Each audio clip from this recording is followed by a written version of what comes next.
I have been asked in my retirement to record what I witnessed in the conclave chamber on the 43rd day of the Vethai's convening. I have declined every prior request. I decline now on the same grounds. I was there. I know what the cartographer's addendum contained, and I do not believe the species who sent that request has earned the right to understand it.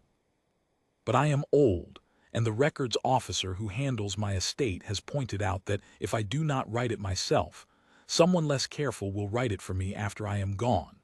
So I write it, not for publication, not for the conclave's archival index, for the sealed annex under my personal designation to be opened, if ever, only when the conclave has formally voted to reclassify the boundary as something other than absolute.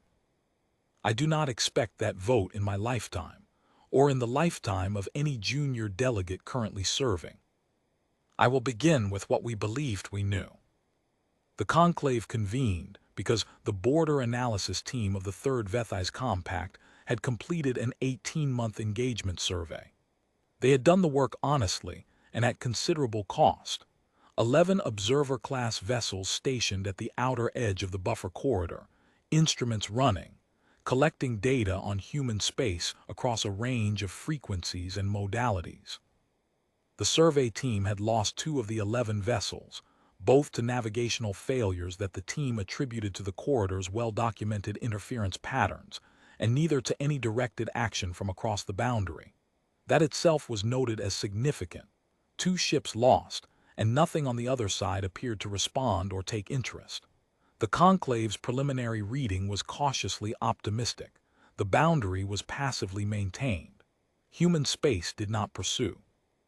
It did not retaliate against incursion. It simply held the line, and the line held itself.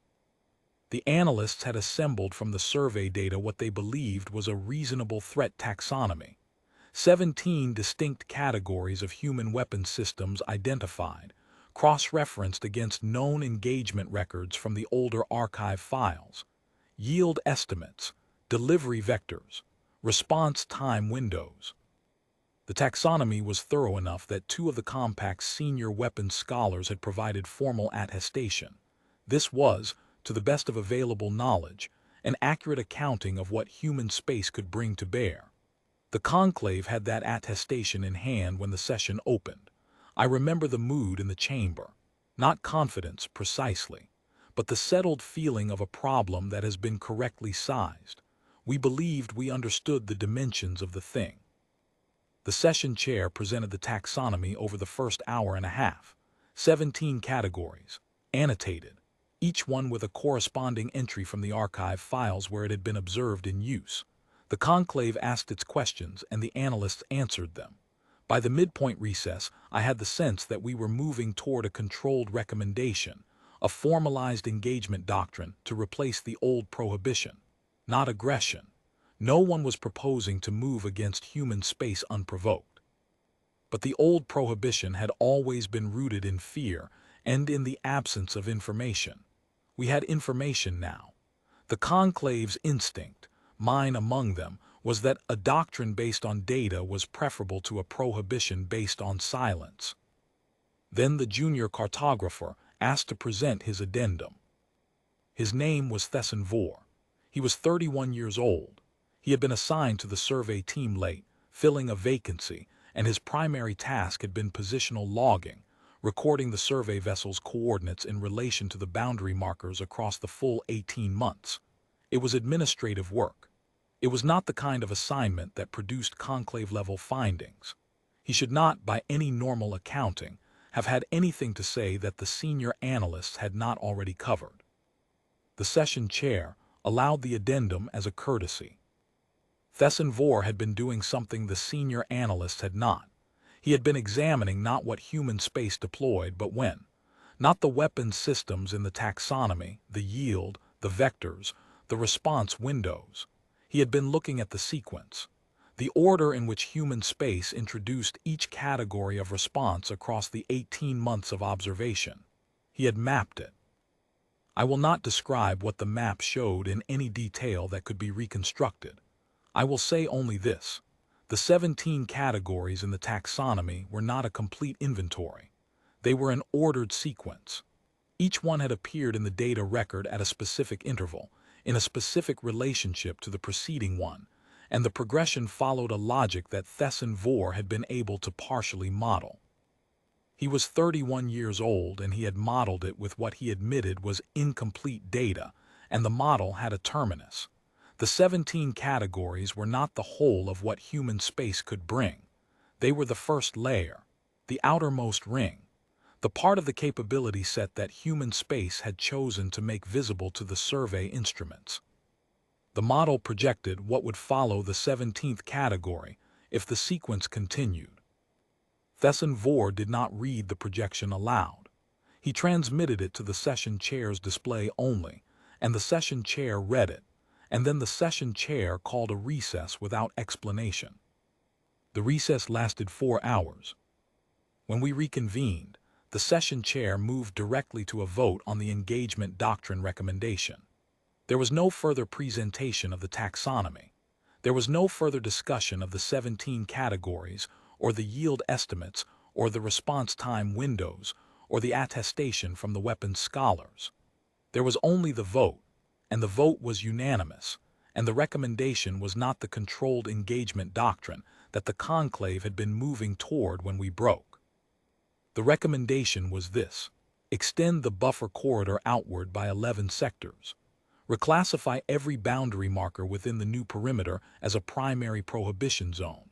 Seal the survey data under a conclave-level restriction that would require a unanimous vote to access. Remove the survey team's attestation from the working archive and transfer it to the sealed annex. Commission no further engagement surveys of human space without a prior unanimous vote of the full conclave, and assigned concurrence from all 3 senior prohibitionist bodies. We voted. Every delegate voted yes. No one asked a question. No one requested a clarification. No one moved to postpone or to commission a secondary review. I have sat in that chamber for 26 years. I have never seen a vote pass that way, without a single abstention, without a single request to revisit the language, without the usual procedural friction of a body that is constitutionally inclined to deliberation. Every delegate who had read the session chair's display, and everyone in that chamber had read it during the 4-hour recess, voted without hesitation and without comment. Thesson Vore was transferred to the conclave's internal research division, and his survey data was reclassified before he left the building. I spoke with him briefly in the corridor. He was very calm. He had been calm throughout the presentation, which I had found unsettling at the time and found more unsettling in retrospect. I asked him how long the model had taken to build. He said 9 months.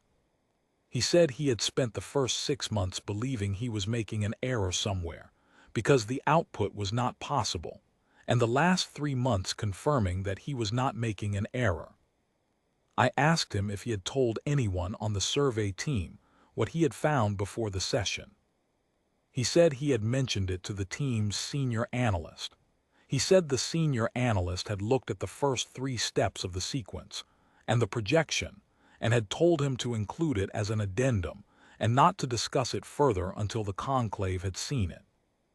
I asked him what the senior analyst had said exactly. Thesson Vore thought about it. Then he said, she told him that the survey had successfully identified what human space was willing to show. She said that was not the same thing as identifying what human space had. I thanked him. I went home. I did not sleep well for some time after that. The session record exists in the sealed annex. The boundary has held at 11 sectors out from the original line for the 19 years since the Vethai's convening. In that time, 3 separate conclave sessions have raised the question of a new survey. All 3 were withdrawn before coming to a vote. I withdrew 2 of them myself. The third was withdrawn by a delegate who had not been present at the Vethai's convening, and who, when I asked her why she had withdrawn it, said only that she had read the old session record first, as a matter of due diligence, and that due diligence was sufficient. I do not know what the 17th category gives way to when the sequence continues. The model showed it. I read the projection during the 4-hour recess as everyone did. I have not read it again, and I will not. I know enough to know that the 17 categories we cataloged, the weapon systems, the yield estimates, the response windows, the attestation from 2 senior scholars that this was an accurate accounting of what human space could bring to bear. I know that all of that is true. It is accurate. It is a complete and honest accounting of what human space is willing to let you see. We had not seen the hand that held it. We did not ask to look further. We were not wrong to stop.